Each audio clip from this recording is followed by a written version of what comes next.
Tonight, you're about to hear a story about Dean Martin that was never meant to be told. It happened backstage at the Sands Hotel in Las Vegas, on a night when the showroom was sold out and the air smelled like cigarette smoke and expensive perfume. Dean Martin had just finished his second set. The audience was still applauding, still laughing at jokes he delivered with that trademark laziness, that effortless cool that made it all look so simple. But behind the velvet curtain, in a hallway lit by a single bulb, something else was waiting. A man in a tailored suit, dark tie, calm eyes. A lawyer, they said. But not the kind you call when you need a contract reviewed.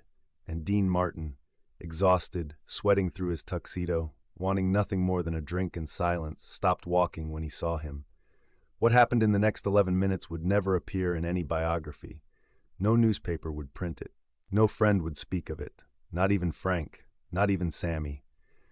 But those who were close enough to see it, the stagehand adjusting a light, the casino manager pretending to check a clipboard, they remembered. They remembered because Dean Martin, the man who smiled through everything, who joked his way out of tension and charmed his way past danger, did something that night that no one expected. He stood completely still. And he didn't blink once. Las Vegas in 1961 was not what it pretended to be. On the surface, it was glamour. It was Sinatra and the Rat Pack. It was women in sequined gowns and men in sharkskin suits, spinning roulette wheels and clinking champagne glasses under chandeliers that cost more than most people earned in a lifetime. It was the American dream dressed up in neon and jazz. But underneath, it was something else entirely. The Sands Hotel, where Dean Martin performed 6 nights a week, was owned by men whose names appeared on corporate documents, but whose real power came from Chicago, from New York, from places where disagreements were not settled in courtrooms. The entertainment was legitimate. The liquor license was legitimate. But the money that built the towers, that paid for the carpets and the gold fixtures and the salaries of every dealer and doorman, that money had a history, and everyone knew it. The performers knew it. The pit bosses knew it. The cocktail waitresses, adjusting their smiles, knew it. You didn't talk about it. You didn't ask questions. You showed up, you did your job, you got paid, and you went home. Dean Martin understood this arrangement better than most. He had grown up in Steubenville, Ohio, the son of an Italian barber, in a world where certain men commanded respect, not because of their titles, but because of what they could do if you disrespected them. He knew when to joke and when to stay quiet. He knew how to read a room. He knew that in Las Vegas, the real bosses were never the ones whose names were on the marquee. But knowing the rules and being tested by them were two very different things. The lawyer's name was Sidney Korshak, though most people in the hallway that night wouldn't have known it. And those who did know kept it to themselves. Korshak was not a celebrity. He didn't seek publicity. He didn't give interviews. But his client list read like a directory of American power. Hotel magnates, studio executives, union presidents, and men whose fortunes were built on industries that operated in shadows. He was known as the Fixer, the man you called when a problem needed to disappear quietly, and he was very good at making problems disappear. He had flown in from Los Angeles that afternoon, unannounced, and gone directly to the Sands. He hadn't bought a ticket to Dean's show. He hadn't made a reservation at the restaurant. He had simply walked through the casino, past the security guards who recognized him and stepped aside and positioned himself in the hallway backstage where he knew Dean Martin would pass. When Dean came off stage, still hearing the applause fading behind him, still wiping sweat from his forehead with a towel handed to him by a stagehand, he saw Korshak standing there. Dean slowed, then stopped. "Mr. Martin," Korshak said. His voice was quiet, polite. "I need a moment of your time." Dean looked at him. The hallway was narrow. There was nowhere else to go.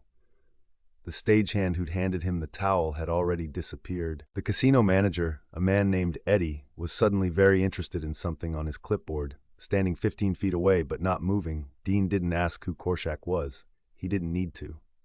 "I'm tired," Dean said. His voice was calm, flat. "Maybe tomorrow." Korshak smiled. It was a professional smile, the kind that didn't reach his eyes. "It won't take long," he said. There are moments in a man's life when he understands that what happens next will define something permanent, not his career, not his reputation, something deeper, something about who he is when no one is watching, when the jokes don't work anymore, when the charm runs out and all that's left is the decision. Dean Martin was facing one of those moments. He could have walked away. He could have said he had a phone call to make, someone waiting for him, anything. But both men knew that wouldn't work. This wasn't a request, it was a test. And walking away from a test meant failing it, so Dean stayed. Korshak gestured toward a door a few feet away, a storage room, cleaning supplies, mops and buckets and shelves stacked with extra linens, not the kind of place where anyone would look for Dean Martin. Dean glanced at Eddie, the casino manager. Eddie was still staring at his clipboard. Then Dean looked back at Korshak, and without a word, he walked toward the storage room. Korshak followed.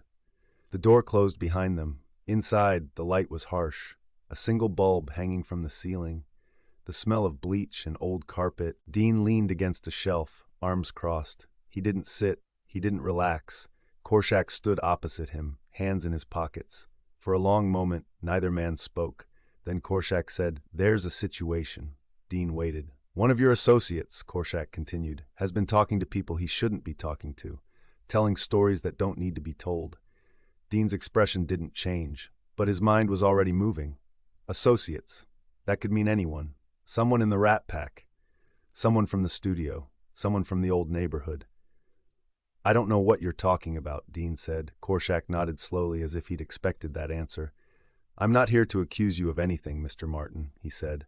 "I'm here to make sure you understand the situation. This associate, his stories involve places you've been, events you were present for, people you know." Dean's jaw tightened, just slightly, but Korshak saw it. "I don't tell people what to say," Dean replied.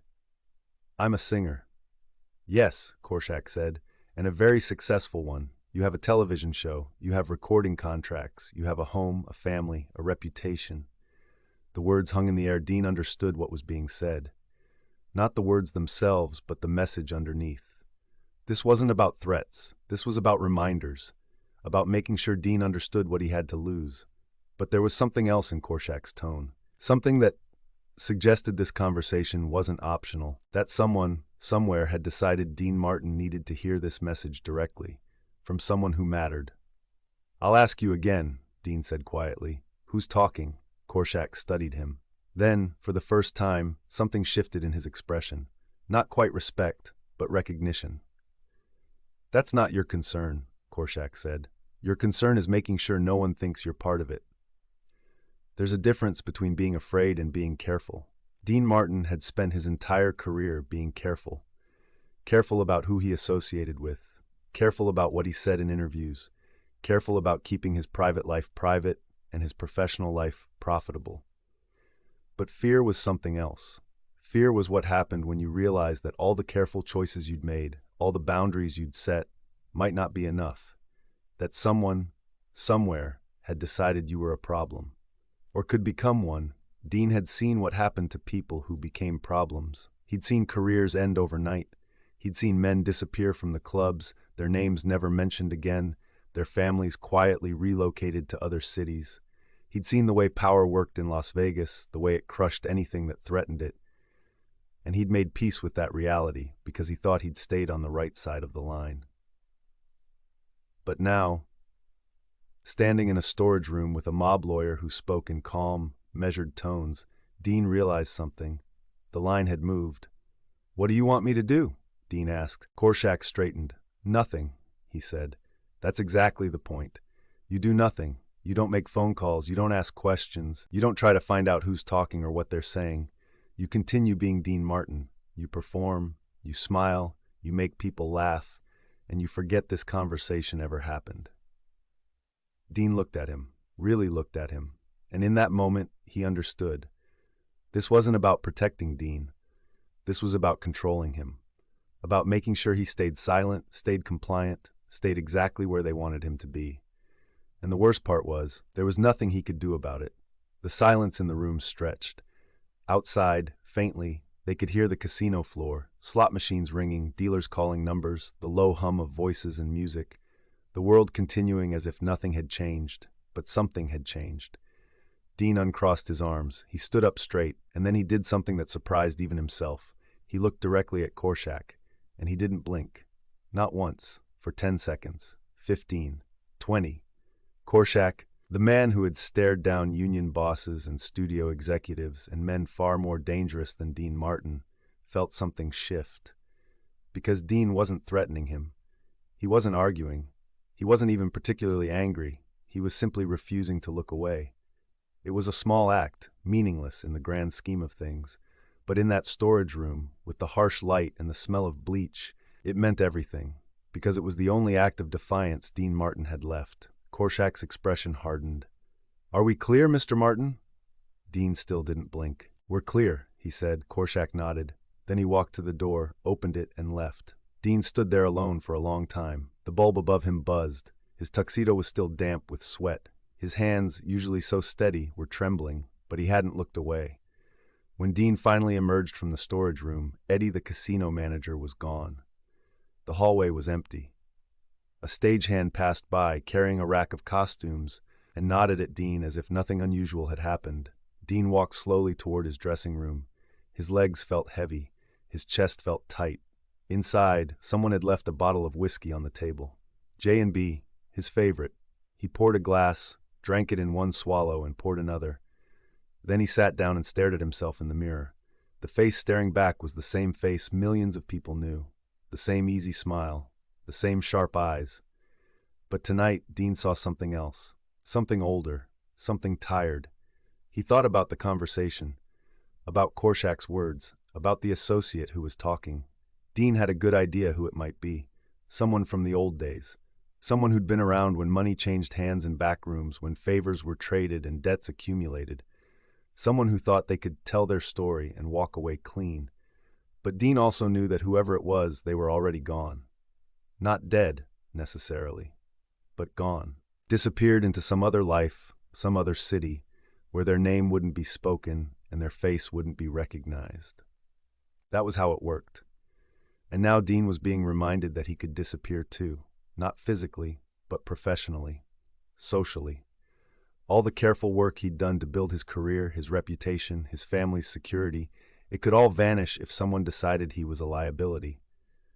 The terrible thing was, Dean understood. He didn't agree with it. He didn't like it. But he understood. This was the price of success in a world where success was measured not just in talent or charm, but in loyalty, in silence, in knowing when to speak and when to forget. Dean Martin performed at the Sands for another 6 years. He smiled, he joked, he sang That's Amore and Everybody Loves Somebody and made it all look effortless. He hosted his television variety show, which became one of the most popular programs in America. He made movies. He recorded albums. He became, by every measure, one of the most successful entertainers of his generation. But those who knew him well, his closest friends, his family, the people who saw him when the cameras were off, noticed something. He became quieter, more withdrawn. He drank more, but not in the playful, public way he'd always cultivated. He drank alone, in his dressing room, in his hotel suite. At home, late at night, when everyone else was asleep.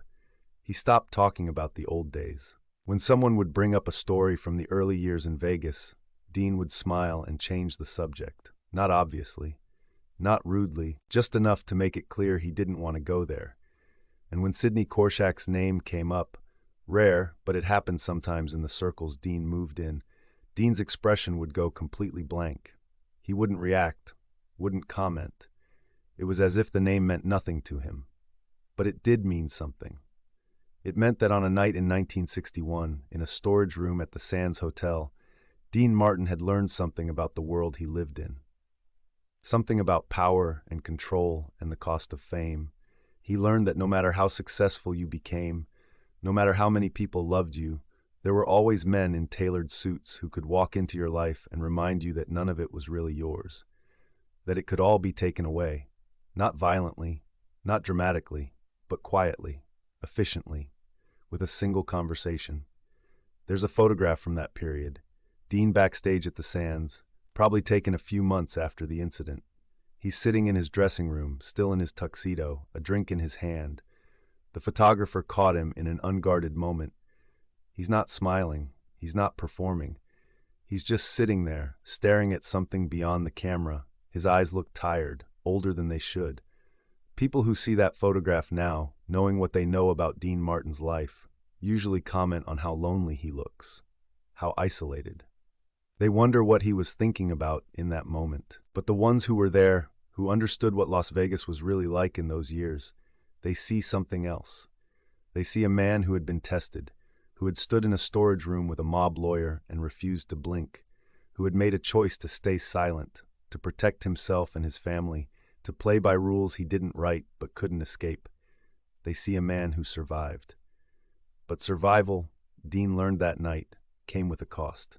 Years later, long after the Rat Pack had disbanded, long after Las Vegas had changed and the old casinos had been torn down and rebuilt, someone asked Dean Martin about the Sands Hotel, about the good old days, about what it was really like. Dean smiled, that familiar, easy smile. "It was a job," he said. "I sang. People clapped. I went home." The interviewer pressed. "But there must have been some memorable nights, some stories you could tell." Dean's smile didn't waver, but his eyes hardened, just for a second. "I remember the songs," he said. "That's all that matters." And that was the end of the conversation, because Dean Martin had learned, on a night when a mob lawyer cornered him backstage, that some stories were not meant to be told, that some memories were better left buried, that the price of his career, his safety, his family's well-being, was silence. And he paid that price, every single day. The truth is, we'll never know exactly what Sidney Korshak said in that storage room. We'll never know who the associate was, or what stories they were telling. We'll never know what threats were made, explicit or implicit, or what Dean Martin really thought as he stood there, refusing to blink, holding on to the only dignity he had left. What we do know is that Dean Martin walked out of that room and continued his career without interruption. That he never spoke publicly about the mob, about the money, about the power structure that controlled Las Vegas. That he kept his secrets until the day he died. And maybe that was the smartest thing he ever did. Or maybe it was the saddest, because the man who made millions of people laugh, who sang love songs with that smooth, effortless voice, who seemed to glide through life without a care, that man carried something heavy inside him. Something that started on a night in 1961, in a storage room lit by a single bulb, where a lawyer in a tailored suit reminded him that he was never as free as he appeared to be. Dean Martin survived. He succeeded. He became a legend. But he never forgot. Tonight, somewhere in a storage room that no longer exists, in a casino that was demolished decades ago, a ghost of that moment remains. A man in a tuxedo, sweat on his brow, exhaustion in his bones. A lawyer in a dark suit, speaking quietly, calmly, with absolute authority. And between them, a silence that stretched for 11 minutes. A silence that Dean Martin would carry for the rest of his life. He didn't blink once, not once. And that, in the end, was the only victory he was allowed to have.